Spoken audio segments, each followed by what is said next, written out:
अस्सलाम वालेकुम व्यूअर्स, मैं हूँ सोफिया मिर्जा। समा के मेहमान में एक और मेहमान शख्सियत से मुलाकात करवा रहे हैं। आज मैं हूँ इस्लामाबाद मॉन्यूमेंट में। इस्लामाबाद मॉन्यूमेंट खूबसूरत जगह जिससे हम मुलाकात करा रहे हैं वो भी एक बेहतरीन शख्सियत है। व्यूअर्स, आपको पता है कि दुनिया में कुछ लोग होते हैं जो हर फील्ड में नुमाया मकाम हासिल करते हैं, और आज के जो मेहमान हैं उन्होंने तालीमी और अपनी पेशा वाराना जिंदगी में मैदान मारा और सियासत में जब आए तो तब्दीली का नारा लगाते हुए पार्लियामेंट की सीट हासिल की, सितारा इम्तियाज भी हासिल किया। अब वो कौन सी शख्सियत है, जरा जहन पे जोर डालें। चले मिलते हैं आज के मेहमान से।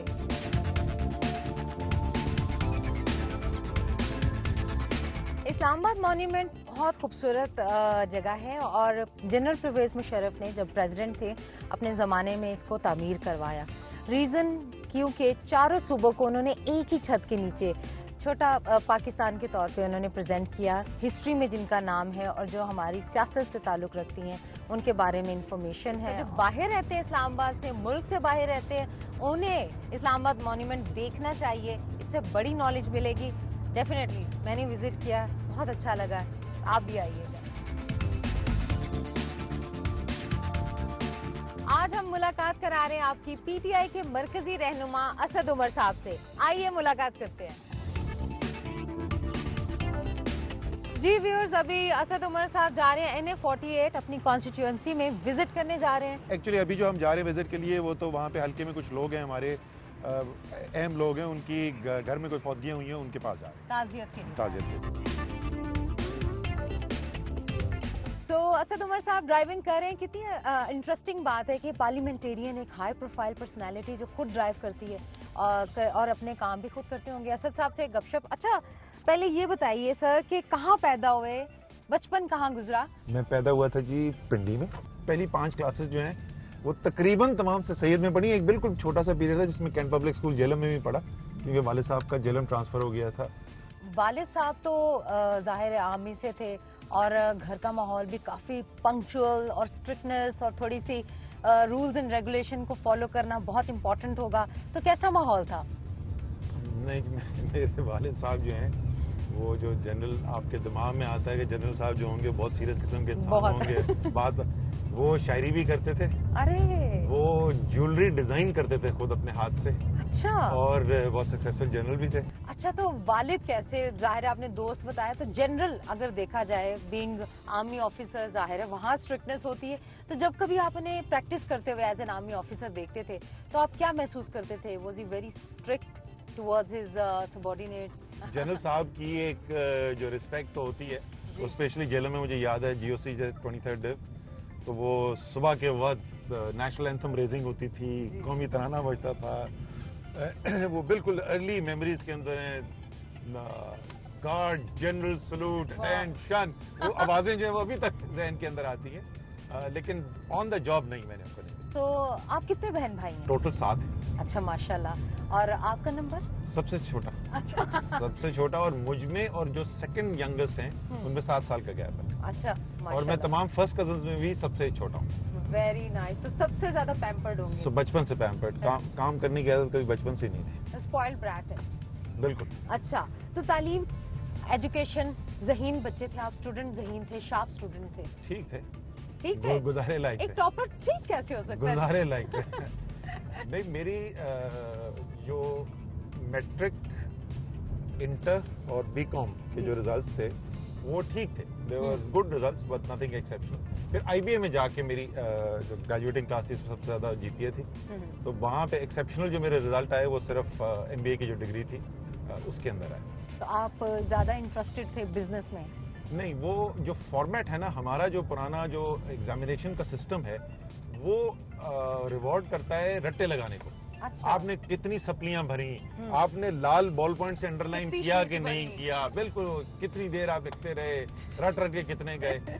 जो IBA का सिस्टम था वो बिल्कुल एक डिफरेंट सिस्टम था। वो अंडरस्टैंडिंग टेस्ट करता था कि आपको बात समझ में कितनी आई। तो वो एक बिल्कुल डिफरेंट माहौल था। वहाँ पे वो माहौल मुझे सूट किया और इसलिए वहाँ पे रिजल्ट बेहतर आए। तो आप जाहिर है छोटे थे फैमिली में, और सबसे ज्यादा अटैचमेंट फादर से थी आपकी या मदर से थी?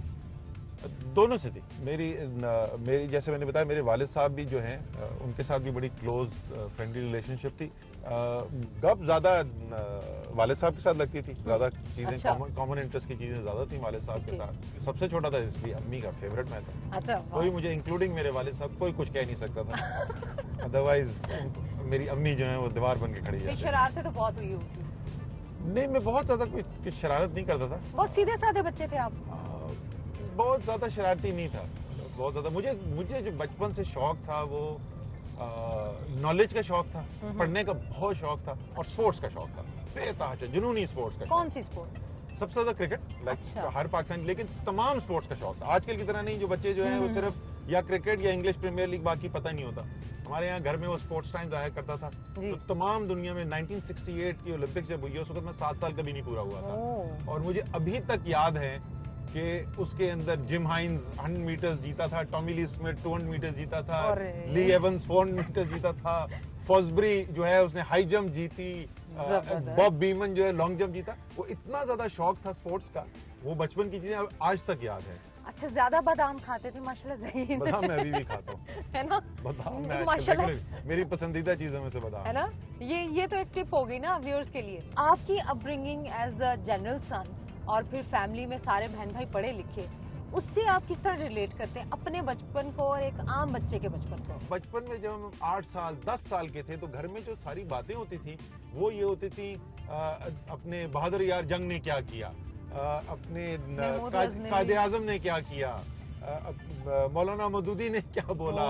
तो वो सारे घर के अंदर, बल्कि जब बड़े हो गए थे तो अम्मी को जो सबसे ज्यादा जिस बात की नाराजगी होती थी वो ये होती थी कि तुम बाप बेटे जब भी बैठते हो तुम कभी कोई घर की बात नहीं करते। हमारे घर में कभी कोई फैमिली डिस्कशन नहीं होती थी, ओके। सिर्फ पाकिस्तान डिस्कस होता था। कोई हिस्टोरियन और कोई ऐसे पर्सनालिटी जो आपको बहुत पसंद हो, जिन्हें आप फॉलो करते रहे बचपन में और अब तक? लेकिन जो सबसे ज्यादा अगर एक शख्स मैं बोलूँ कि जिनका इन्फ्लुएंस है, जिस तरीके से इंसान का जहन काम करता है और फिर फैसले इंसान जिंदगी में जिस तरीके से करता है, तो ज़ाहिर है मजहब का इन्फ्लुएंस तो हर एक के ऊपर होता है, वो बचपन से सिखाया जाता है, लेकिन वो अल्लामा इकबाल अरे, सबसे ज्यादा इन्फ्लुएंस। बीइंग आर्मी ऑफिसर सन, आपके फैमिली में या आपको कभी ख्वाहिश थी कि आप भी आर्मी में आए, कैप्टन बने? नहीं, मुझे आर्मी का शौक नहीं था, मुझे शौक था एयरफोर्स में जाने का। अच्छा। और बेतहाशा शौक था। How come? जीडी पायलट बने, बस मैं फैसिनेट, मुझे याद है 65 की वॉर जिसको शुरू हुई है, तो ड्यूरिंग द 65 वॉर में 4 साल का हुआ था, बहुत छोटा था वो। उस वक्त से मुझे जो है ना वो एयरफोर्स में जाने का, और ख़ास तौर पे 65 की जो वॉर थी उसके अंदर पाकिस्तान का एक एयरफोर्स में नया इंडक्ट हुआ हुआ जेट फाइटर प्लेन था, F-104 स्टार फाइटर उसका निकनेम था। अच्छा। तो F-104 से मैं फैसिनेटेड था कि बड़े होकर मैंने F-104 उड़ाना है, और तो शौक एयरफोर्स में जाने का था, आर्मी में जाने का नहीं था। क्यों? वो जो जहाज जो था F-104, वो कभी आप खुद खिलौने में खेलते थे? जी, या वो डिमांड बिल्कुल डिंकी करते थे? टॉय की तरह लेके भागता फिरता था मैं ना? उसको, बिल्कुल। और कभी आपने खुद ही तोड़ा हो, फिर ट्राई टू मेक इट कि अच्छा चलो नहीं, ये देखो कैसे बना, उड़ता वो कैसे? स्टील का था, वो टूटता नहीं था। ये अब तो प्लास्टिक की चीजें आती है ना, टॉयज आती हैं, उस वक्त उन्हें टॉयज टूटते नहीं थे। अच्छा। एक तो मिलते भी कम थे, कोई टॉय मिलता था, आजकल तो बच्चों को खूब धड़ाधड़ टॉयज मिलते हैं। तो कार्टून कौन से देखते थे बचपन में? अब तक?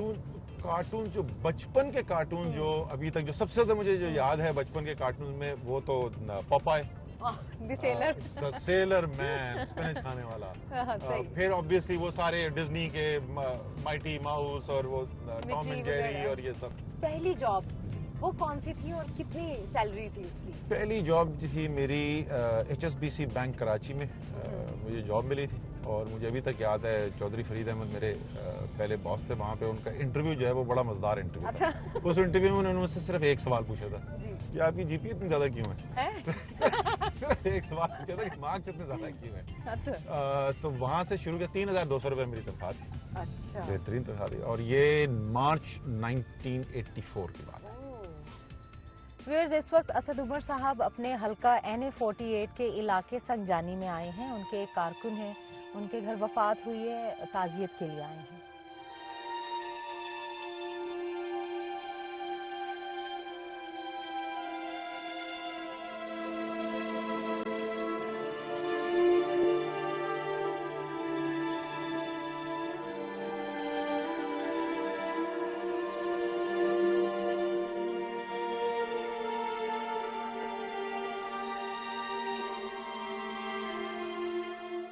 मुझे स्पोर्ट्स से और खासतौर पे क्रिकेट का जुनून है और उन्हें और she hates cricket. Dollar euro never mind, पढ़ लो पाजी व्हाट यू फाइंड।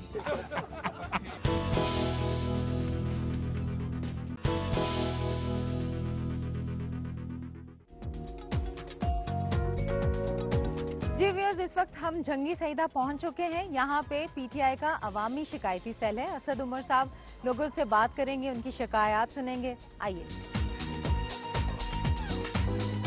इनसे क्या डिस्कशन करते हैं, यहाँ पे लोगों के क्या मसाइल होते हैं। कुछ तो ऐसे मसले हैं जो सारे पाकिस्तान के मसले हैं। आपके पास सर्दियों में गैस नहीं है, गर्मियों में बिजली नहीं है, पानी नहीं है साफ पीने का, स्कूल के अंदर कुछ 60-65 हज़ार बच्चा जो इस्लामाबाद का है जिनको स्कूल में होना चाहिए स्कूल से बाहर पे है।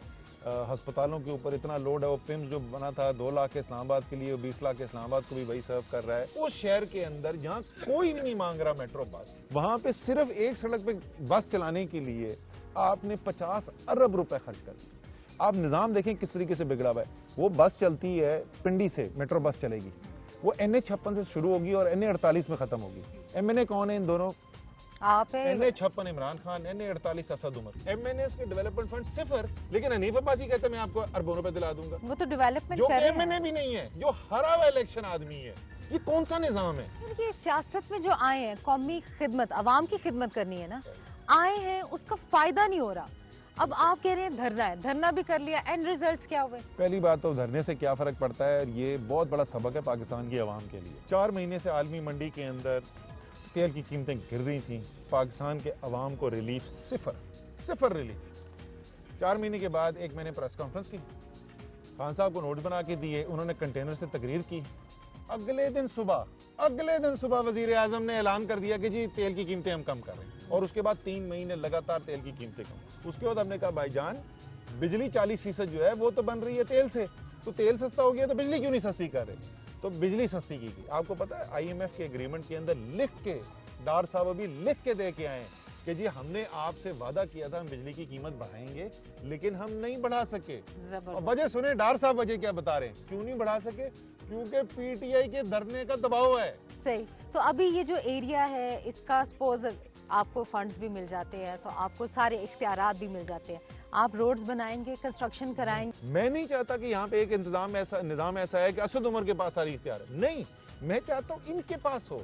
जंगी सईदा वाले के पास जंगी सईदा का हो, तरनौल वाले के पास तरनौल का हो, ढोकबासी वाले के पास ढोकबासी का हो, G7 के पास, F6 के पास, F10 के पास, हर जगह जहाँ पे लोग रहते हैं अपने मसाइल के मुताबिक उनके पास इख्तियारात भी हों, वसाइल भी हों। जाहिर है इतने पाकिस्तान में वसाइल नहीं है कि तमाम मसले हल हो जाएं। ऐसा नहीं है कि ये सिस्टम आ जाएगा तो कल सारी यहाँ पे सड़कें बनी होंगी, लेकिन कम से कम तरजीहात का फैसला तो ये कर सकेंगे। अच्छा आमिर मुगल साहब, आप कुछ बताइए, यहाँ के आपके जो मसले हैं, मसाइल। जो सबसे बड़ा मसला है कि CDA लोगों की जमीनें ले लेता है और अपनी मनपसंद का रेट लगाते हैं, फिर उसके बाद आपकी जमीन का अवार्ड कर देंगे, आप ना उसको बेच सकते हैं ना किसी को कुछ कर सकते हैं। 10-10 साल आपको पैसे नहीं देते हैं, ना आपकी मर्जी के पैसे, ना आपको आपके टाइम पे देंगे, फिर ना उसके जो बाकी उसके जो बेनिफिट्स हैं उसके बदले को प्लॉट मिलना चाहिए। अच्छा वो अगर देंगे भी तो इतनी ज्यादा रिश्वत लेंगे, आधे पैसे तो वो ले लेंगे। असद उमर साहब, आप सियासत में आए एक जज्बा लेके, सियासत के पार्लियामेंट के फ्लोर में आए, वहाँ पे आपने सोचा होगा कि लोगों की मदद करूंगा, खिदमत करूंगा, फिर आपको सडनली रियलाइज होता है कि नहीं, यहाँ ये मैं काम नहीं कर सकता और मैं इस्तीफा दे देता हूँ। देखें असल हदफ क्या है? असल हदफ ये है कि आपने मुल्क के अंदर एक तब्दीली लेकर आनी है जिससे लोगों की ज़िंदगी बेहतर हो सके। हदफ ये नहीं है कि आपने MNA बनना है और असेंबली में जाके बैठना है। हल्के से कुछ बात करना चाहेंगे असद उमर साहब से? इस्लामाबाद में रहते हुए हमें बुनियादी जो है ज़रूरियात से जो है ना महरूम रखा गया है, बिजली, गैस, पानी, रोड, और मैं यही कहना चाहता हूँ कि इस पे तवज्जो दें असद उमर साहब। जो इनके मसाइल हैं वो हकीकी मसाइल हैं, वो आपको सुबह से फिरते हुए सड़कों में नज़र आ रहा होगा। जो सबसे बुनियादी मसला है वो तरनौल का, यहाँ पे तकरीबन हज़ारों जो फीमेल हमारे स्टूडेंट है वो तालीम से महरूम हो जाती है क्योंकि यहाँ पे कॉलेज का कोई सिस्टम नहीं है। लड़के फिर भी दूर भेज देते हैं घर वाले, लड़की का भेजना मुश्किल होता है तो ज़्यादा ज़रूरी है। असद उमर साहब मीटिंग कर रहे हैं पाकिस्तान की मुख्तलिफ यूनिवर्सिटी से आए स्टूडेंट्स के साथ, और ये है PTI सेंट्रल सेक्रेटरीट जहाँ पे वो मीटिंग कर रहे हैं स्टूडेंट्स के साथ। आइए आपको मिलाती हूँ। This ability to accept independence and have somebody who's got no personal loyalty but loyalty to the cause is unique in Pakistan politics. कोई हमारा प्रोटेस्ट होता है बहावलपुर में, मैं फरीद गेट पे देखता हूँ, चंद लोग होते हैं जो वहाँ पे जो हमारी लीडरशिप है वो होते हैं, हमसे कोई कांटेक्ट नहीं किया जाता यूथ के हवाले से।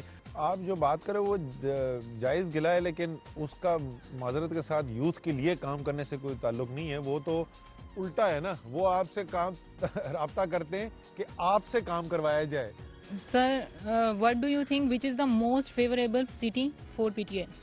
मेरे ख्याल में देखें इलेक्शन के रिजल्ट से ज़्यादा पेशावर, चारों सीटें जो हैं नेशनल असेंबली की जीती हुई, और अगले इलेक्शन की मैं आपको प्रोडिक्शन अभी से कर दूं, जो मैक्सिमम सीट गेन आएगा ना पीटीआई का, सबसे ज्यादा जो बढ़ेंगी जहां सीटें वो कराची से। थोड़ी सी गपशप होगी आपसे असद उमर साहब के बारे में, कुछ बताएंगे? एज अ पर्सनालिटी कैसे हैं और एज अ सियासतदान कैसे लगे आपको? I think the best thing about Asad भाई इज़ कि जो पाकिस्तान का यूथ है, जो ISF के हैं यूथ के लड़के जो हैं, young MPs, I mean, he is very accessible to everybody, so that is a very good thing. He picks his calls and you know he is standing there at the moment. और जो उनमें एक और बड़ी, एक तो ये कि accessible हैं, और दूसरी बात जो असद भाई में है कि वो मीटिंग में हक की बात करते हैं, वो परवाह नहीं करते कि किसी को खान साहब को या सेक्रेटरी जनरल को या किसी को अच्छी लगेगी बुरी, जो उनकी राय होती है वो बांग के दोहल दे देते हैं। I think that is something which is an asset. तो कौमी असम्बली में मैं नहीं समझता कि उनके पाए का कोई दूसरा इकनॉमिक्स को बेहतर समझने वाला कोई है। सेनेट में शायद होंगे, इसहाक डार साहब हैं, बेहतर हैं, लेकिन वो ज़ाहिर है वो इकोनॉमिस्ट तो है नहीं, अकाउंटेंट हैं बेसिकली। इकोनॉमी की बात की और इकोनॉमी पे बात ना हो असद उमर साहब से, अरे क्रिकेट हो रही है, पहले क्रिकेट देखते हैं, छक्का लगता है चौका लगता है, ओह चौका वंडरफुल, जबरदस्त, थैंक यू। अच्छा जी, चौके मारे, छक्के भी लगे, नहीं, वो तो बच्चे ने इतनी प्यारी बच्चे ने मुझे बोल्ड कर दिया पहली बॉल इमरान खान को पक्का फैन। अच्छा, इकोनॉमिस्ट की बात हो रही थी, तो KPK में माशाल्लाह आप इतना आपका तजर्बा है इकोनॉमी में और मुल्क की KPK की स्पेशली इकोनॉमी को डेवलपमेंट के पॉइंट ऑफ व्यू से कोई आपने चार्टर बनाया, कोई प्लान बताया, कोई मशवरा दिया? मेरे ये KPK से जो इन्वॉल्वमेंट है वो बेसिकली एनर्जी सेक्टर के अंदर है, और वहाँ पे उसके दो बड़े हिस्से हैं। एक तो ऑयल एंड गैस, KP जो है पाकिस्तान में पिछले 8-10 साल के अंदर जो डिस्कवरीज हुई हैं वो KP में सबसे अच्छी डिस्कवरीज हुई हैं। अच्छा। तो वो एक बड़ा सेक्टर वहाँ पे बनना जा रहा है, उसकी KP oil and gas company को बिल्कुल रिस्ट्रक्चर किया है। अब जो है जो बिजली वाली साइड है, जो PIDO है, पख्तूनख्वा इलेक्ट्रिक डेवलपमेंट ऑर्गेनाइजेशन, उसको हम कम्प्लीटली रिस्ट्रक्चर कर रहे हैं। बड़ा ही एम्बिशियस प्लान बना है, $16 बिलियन के प्रोजेक्ट्स आइडेंटिफाई हो गए हैं, जिसमें से तकरीबन 17 या 18 प्रोजेक्ट तो रेडी फॉर इम्प्लीमेंटेशन है। माइक्रो हाइडल प्रोजेक्ट 356 जो कम्युनिटीज़ की कम्प्लीटली लाइफ ट्रांसफॉर्म करने वाला है, वो तो अंडर इम्प्लीमेंटेशन है। तो टैक्स देने चाहिए अब जो फॉलोअर हैं PTI के? एक नारा था जो आपको पता है ना कि मैं रेजोल्यूशन लेके गया नेशनल असेंबली के अंदर, मैंने कहा जी बाकी तो 18 करोड़ बाद में हम ठीक करेंगे, ये 342 लोग जो असेंबली में बैठे हुए हैं, जो वाहिद लोग हैं पाकिस्तान के आइन के मुताबिक जो दूसरों के ऊपर टैक्स लगा सकते हैं, जरा हमारा तो ऑडिट करें ना, पता चले हम सही टैक्स दे रहे हैं या नहीं दे रहे। तो सबसे पहले तो अपने घर से शुरू किया जाए। तो हम तो बहुत स्ट्रांगली बिलीव करते हैं, देखिए कोई मुल्क तरक्की नहीं कर सकता जब तक उसके पास वसाइल ना हो अवाम के मुश्किलात के ऊपर काम करने के लिए। मुल्क की डेवलपमेंट के लिए टैक्स देना जरूरी है। और अब हम जा रहे हैं ढाबा में, बहुत आम तरीके से, बहुत नॉर्मल तरीके से लंच करेंगे और असद उमर साहब की फेवरेट डिश है वहाँ पे, वो भी आपको दिखाएंगे। आइए मेरे साथ।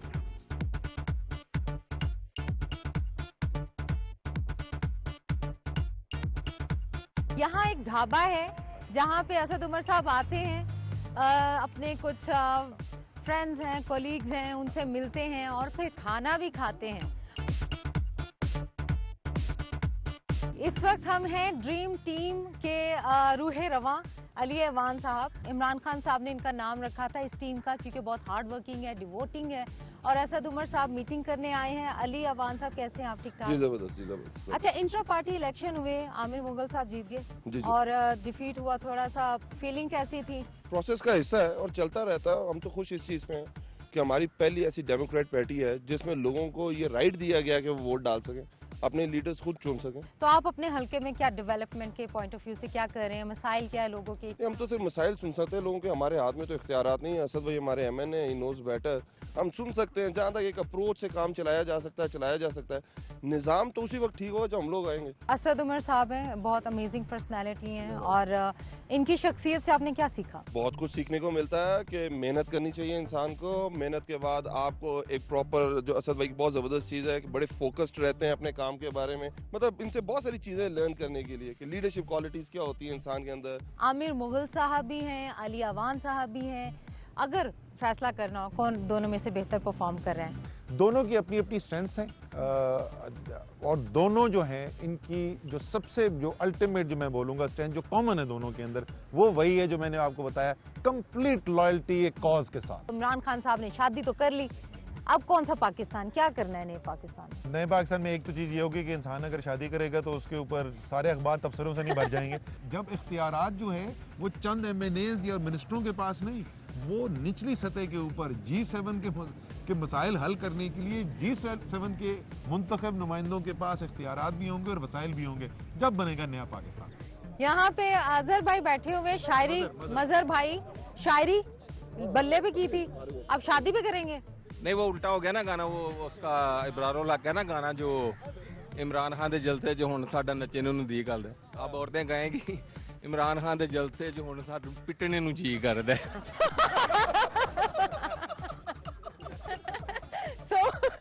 इस शादी से बड़े दिल टूटे हैं और वो कोशिश करेंगे हम इमरान खान से बात करें, लेकिन कोई बात नहीं बहनों, ऐसे ही होता है।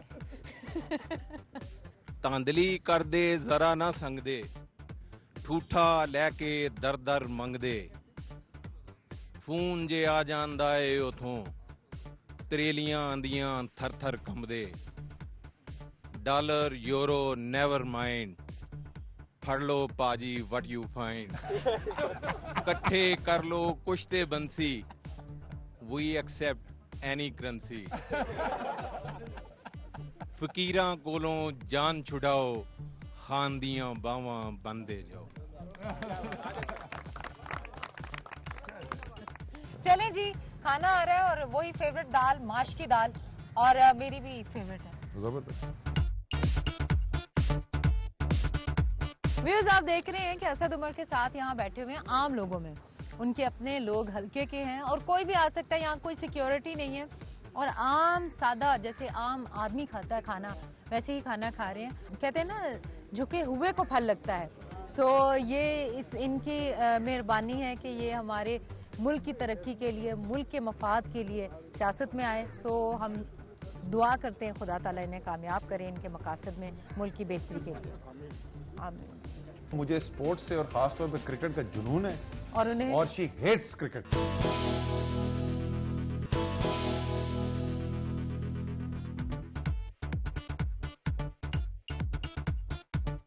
यहाँ पे आप बातचीत जो होती है खवातीन से, किस मसले पे होती है, किन उमूर पे होती है, क्योंकि ये भी शिकायत सेल है? देखिए जी, ख्वातीन जो विमेंस विंग है वो बिल्कुल कलीदी हिस्सा है पाकिस्तान तहरीक इंसाफ का। अभी आप देख लें, जो सबसे बड़ा काम हुआ धरना, और वहाँ पे हमारी ख्वातीन जो हैं उन्होंने 126 दिन ऐसी ख्वातीन हैं जिन्होंने ड्यूटी दी उधर। मेडिकल साइड के ऊपर डॉक्टर्स हैं जो ख्वातीन जो हमें हेल्प करती रही हैं अपने एरियाज़ के अंदर। तो बहुत सारे मुख्तलिफ पहलू से, मुख्तलिफ जाविये से ख्वातीन विंग जो हैं वो तहरीके इंसाफ को अवाम के साथ जोड़ने में और अवाम की ज़िंदगी बेहतर बनाने के अंदर अपना किरदार अदा करती है।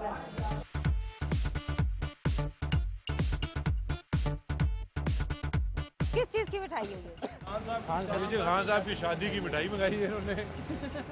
वो मीठा कर आया है पीटीआई के वर्कर्स ने असद उमर साहब का खान साहब, इमरान खान साहब की शादी पे। व्यूअर्स, इस वक्त हम असद साहब के बड़े भाई ब्रिगेडियर खालिद के बेटे के घर मौजूद हैं, जाफर खालिद साहब के घर, और अभी ब्रिगेडियर खालिद साहब भी बैठे हैं, उनकी मिसेज भी हैं और जाफर साहब की वाइफ हैं और उनका क्यूट सा बेटा भी है। ब्रिगेडियर साहब, बचपन की यादें हम ताज़ा करेंगे असद साहब के बारे में, और जैसे आप फैमिली में गपशप करते वैसे हम बातचीत करेंगे।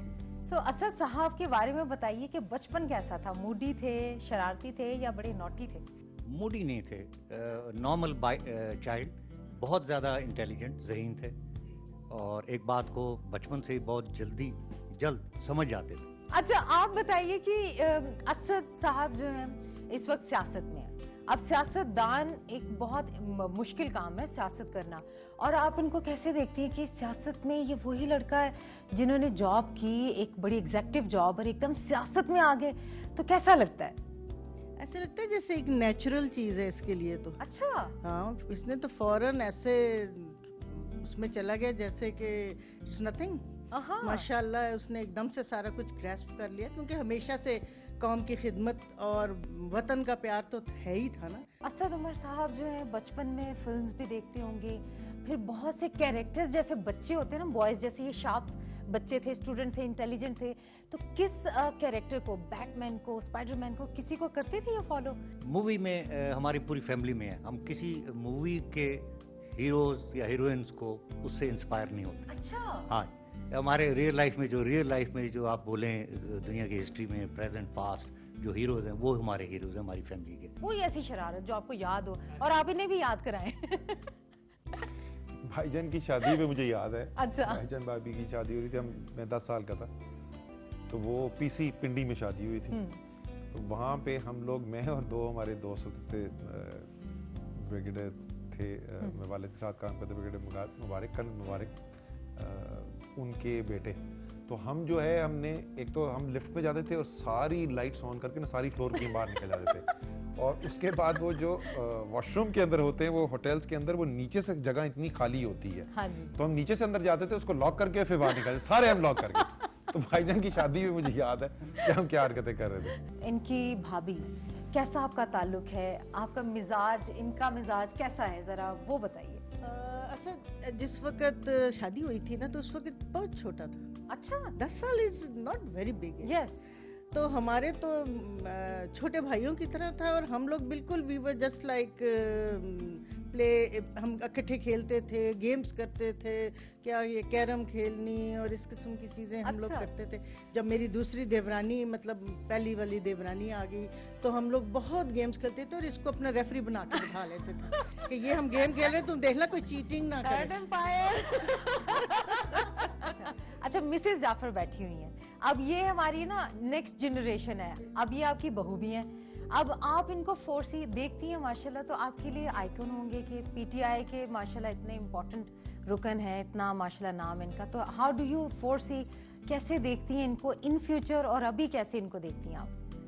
जी माशाल्लाह से अपने बच्चों को तो मैं इन्हीं की मिसाल देती हूँ। जी मेरे 3 बेटे हैं माशाल्लाह से, और हमारे लिए तो पूरी फैमिली के लिए एक मिसाल है। अच्छा, एक और बात मैं ऐड करना चाहूँगी, चचा जो है वो अब बेबी रहे अपनी अम्मी के लिए, इतने बड़े होके भी ना बेबी रहे अपनी अम्मी के लिए क्योंकि मैंने सुना है ये अम्मी अपनी अम्मी से बहुत लाडियाँ करते थे, है ना?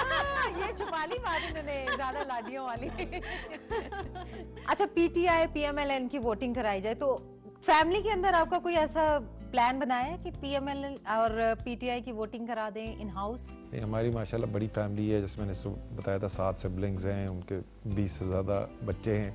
तो मैं तो ऑफर कर रहा था ये पीटीआई और पीएमएलएन की जो नेगोशिएशन चल रही है 5 माह से, उसका कोई नतीजा निकल नहीं रहा। तो मैं बोला था जी एक फैमिली है, उसके अंदर पीएमएलएन के भी लीडर हैं, पीटीआई के भी लीडर हैं, हमारी फैमिली में वोटिंग करा दें। सही। अगर 2/3 से कम वोट पीटीआई को पड़े तो हम नून लीग की बात मान जाएंगे। क्या बात। तो 50-50 नहीं, 2/3।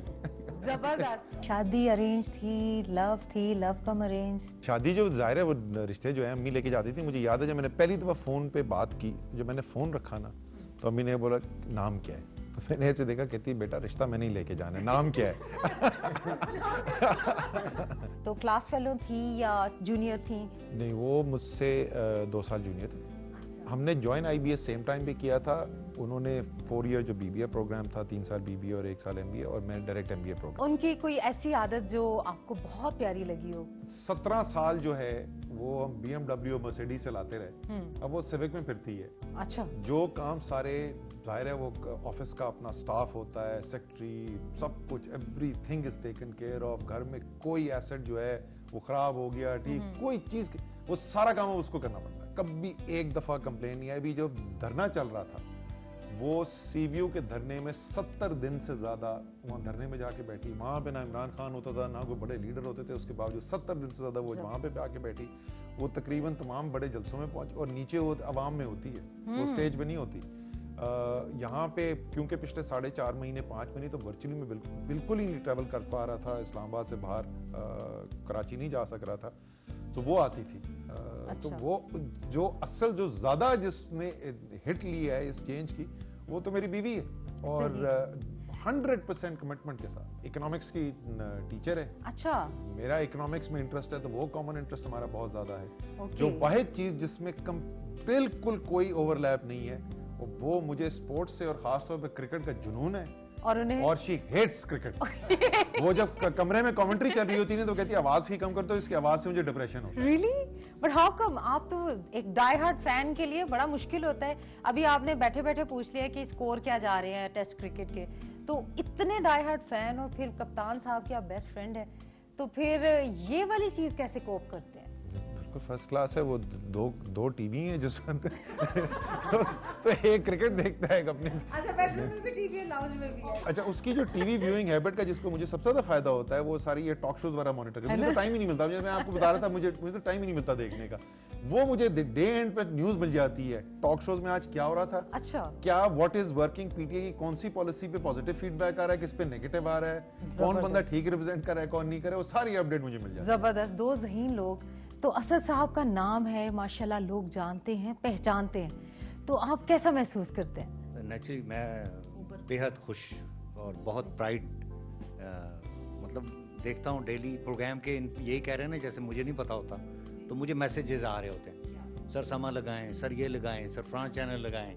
स्कूल कॉलेज में स्पीचेस? स्कूल में बड़े बेतहाशा डिबेटिंग कॉम्पिटिशंस जीते। और कौन सी ज्यादा इम्पोर्टेंट जो होता था अनुमान जिस पे आप डिबेट करते थे, आपका फेवरेट? नहीं, कोई एक पर्टिकुलर टॉपिक तो नहीं होता, तो हर दफा डिबेट्स के अंदर डिफरेंट टॉपिक्स होते हैं, मुख्तलिफ टॉपिक्स के ऊपर होते थे। उर्दू इंग्लिश दोनों की डिबेटिंग की है, बहुत कॉम्पिटिशन उसमें। स्कूल के अंदर भी, कॉलेज में इतना निस्बतन हमारे डिबेट्स इतनी नहीं होती थी।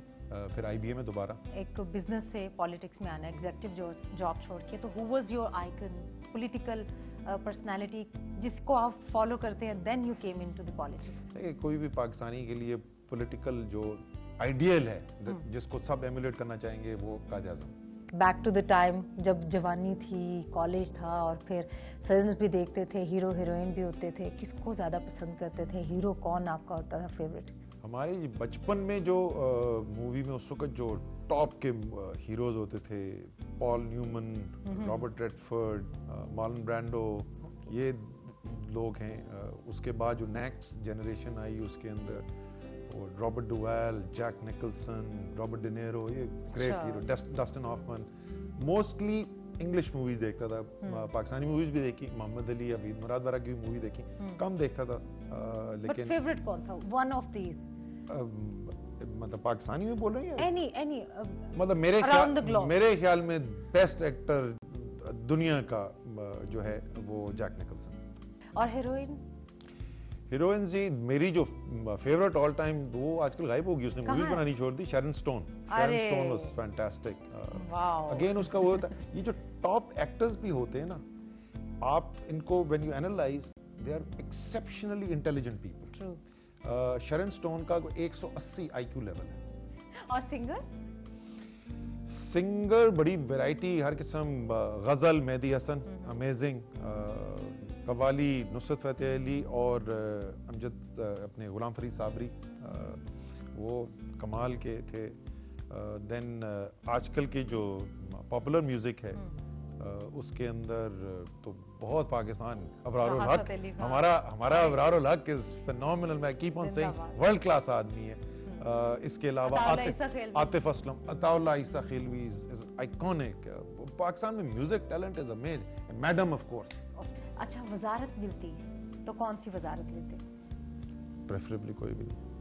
वजीर फिर सियासत में क्यों आया? मैं बताता हूँ, बहुत जबरदस्त सवाल है। मेरी जो बीवी के साथ डील हुई थी, मैं कहा यार देखो, इस वक्त ये इमरान खान कह रहे हैं जरूरत है, साल बाद इलेक्शन होंगे, एक साल पॉलिसीज बनाते हैं। सो मैंने हेल्प की, कुछ 4-5 पॉलिसीज जो हैं, मेजर पॉलिसीज जो पीटीआई की बनी, वो उनकी कोऑर्डिनेशन मैंने लीड की। वो बनाएंगे, उसको मैं नेशनल कैंपेन मैनेजर बन गया, इलेक्शन लड़ा के इमरान खान को वजीर आज़म बना के, उसके बाद I will do what I really want to do, which is watch a lot of cricket. आराम से बैठ के क्रिकेट देखा करेंगे। सो वो अभी जरा सा प्रोजेक्ट जो है वो पोस्टपोन हो गया है। पाकिस्तान में हकीकी जमहूरियत कैसे आएगी, आप क्या समझते हैं? वो हकीकी जमहूरियत क्या है?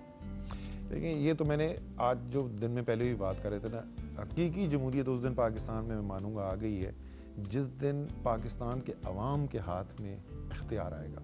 तो ये लोग जो है, क्योंकि ये चंद लोग हैं, ये चंद हजार खानदान है जिसने पूरा कब्जा किया हुआ है मुल्क के ऊपर, ये इतने कमजोर आपको नजर आएंगे कि आपको पता ही नहीं चलेगा कि कौन कौन किधर की फ्लाइटें पकड़ के भाग रहा है इधर से। जिस दिन पाकिस्तान के अवाम ने फैसला कर दिया, वो क्या बोलते हैं जी, हम नहीं तो कौन, अब नहीं तो कब। वाह। तो जिस दिन अवाम ने ये फैसला कर दिया, समझ लें आप नया पाकिस्तान बन गया। क्या बात है, हम नहीं तो कौन, अब नहीं तो कब। असद उमर साहब के साथ इंटरव्यू था, आपने देखा। Thank you so very much Asad sahab, thank you so much brigadier Khalid sahab, आपकी फैमिली। बहुत बहुत मजा आया आज का दिन। हमने देखा पीटीआई के रुकन असद उमर साहब, उन्होंने लोगों की शिकायत सुनी और हम गए, हमने देखा उनको क्या मुश्किलात है लोगों की। सो आपने देखा कि पीटीआई के रुकन असद उमर साहब कैसे दिन गुजारते हैं, उनकी पर्सनल लाइफ क्या है, उनके बारे में थोड़ा बहुत जाना। सोफिया मिर्जा को दीजिए इजाजत, समा के मेहमान में एक और मेहमान से मुलाकात होगी। अल्लाह हाफ़िज़।